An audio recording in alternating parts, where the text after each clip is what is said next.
Hi there, RC Girl here. Sorry for the short hiatus from YouTube since Axial Fest 2019. Got a little bit busy with work and travel, but today I am back with the Axial freaking Capra Builder's Kit. Today I'm going to go over some of the features of the kit, what you need to complete this build, and this might just be your next Builder's Kit. Stay tuned.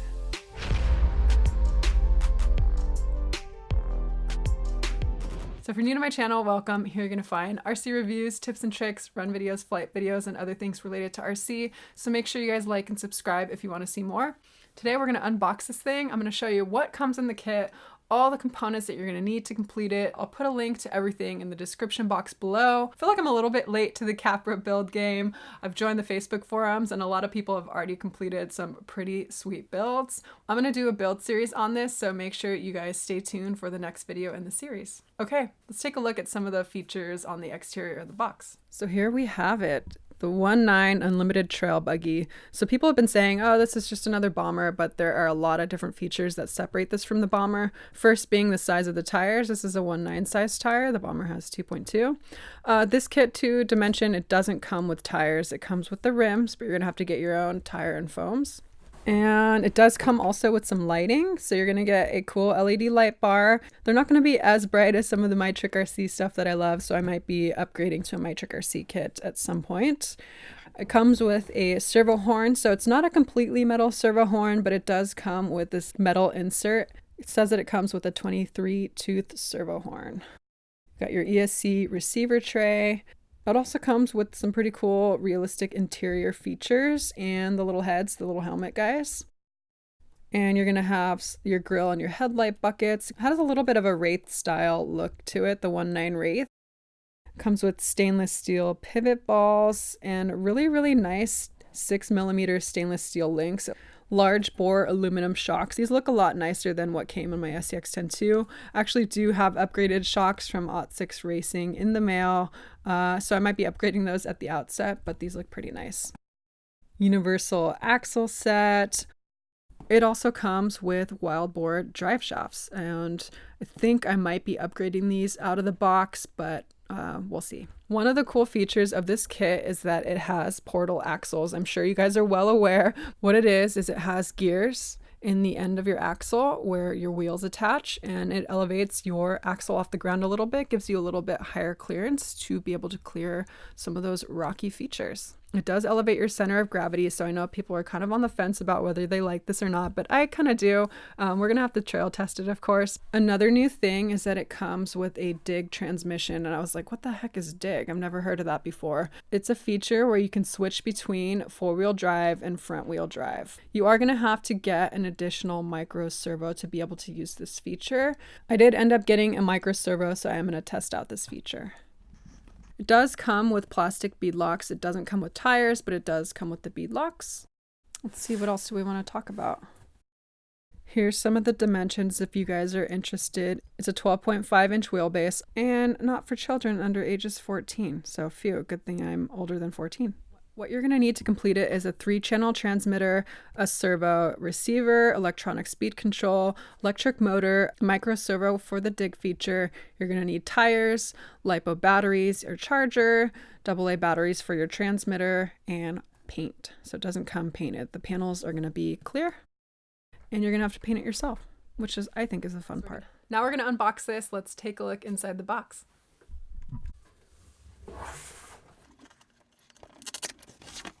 Looks like we have our body cage here, parts of it at least. Looks like we have more parts of the cage here as well, and the little dudes that go on the interior. Some hardware. Here is our rear crate portal axle. Comes with all the gears, all the bearings that you're going to need to assemble it. Here's our front axle. Looks like it comes with all the grease and the thread lock that you're going to need for this. Here we have our drive shafts. I did get some upgraded metal drive shafts from ot6 Racing, so I'll have to show you guys that in a separate video. Our body panels. Still thinking through what I want to do for the paint job. Here are the Raceline plastic bead locks. So they are a 3-part bead lock. I do know that a lot of people have been upgrading these at the outset. I haven't picked any upgraded ones out yet, so I'm not quite sure, but I might end up going with these. Also comes with the little T-wrench here. This looks like your transmission assembly. Yep, your pinion gear. It also comes with 2 sets of springs with different spring rates and some shock oil here. Your metal shock shafts, your threaded metal shock bodies. And then lastly, the metal links. These are really heavy. They look very high quality. And then you have your instructions packet. One thing very important I've been told by a bunch of people is that some of the instructions are incorrect. So you want to go online on the website and download the upgraded instructions. It should have all the fixes in that. Got all your decals here. And ta-da! Axial Racing did send me some components to complete this build. I'll put a link to everything in the description box below. These will totally do the job, but I have been doing a little research on what electronics I would want to put in this. So I'm not quite sure yet what I'm going to put in there, but stay tuned for my next video. I'll show you guys what I actually go with. First is the Spectrum servo. This is actually my first time using a Spectrum servo in one of my builds. I'm excited to try it out. It's the S6250 high voltage digital high torque surface servo. Some of the specs on this, you can run it from 6 to 8.4 volts on a 2S LiPo. That's going to give you a torque of 271 to 382 ounce-inches, depending on what voltage you are running. So you can run this with the BEC. It looks like you can also run it directly off your LiPo batteries. I'm excited to give this a try. Next, I have a Dynamite brushed ESC. Looks like it has a separate light port that you can use. It comes with the IC3, which is their new connectors. Sort of like EC3, but I believe these run off their smart batteries. And then next I have a 27 turn 540 size brushed motor from Axial. Matt from Scale Builders Guild told me that I probably want to be running a higher turn motor, so I'm doing a little bit of research, but this I'm sure would also do the job. If you want to use the dig function on the transmission to be able to switch between 4-wheel drive and front-wheel drive, you're going to need to get a micro servo. This is the SX107 micro metal gear servo from Spectrum. One thing to mention is that it has a really short servo cable. You're going to need to get an extension cable. This is a 6-inch extension cable from Spectrum. Here's the part number if you're interested. To go with my Spectrum DX5 transmitter, I'm going to be running SR515 receiver.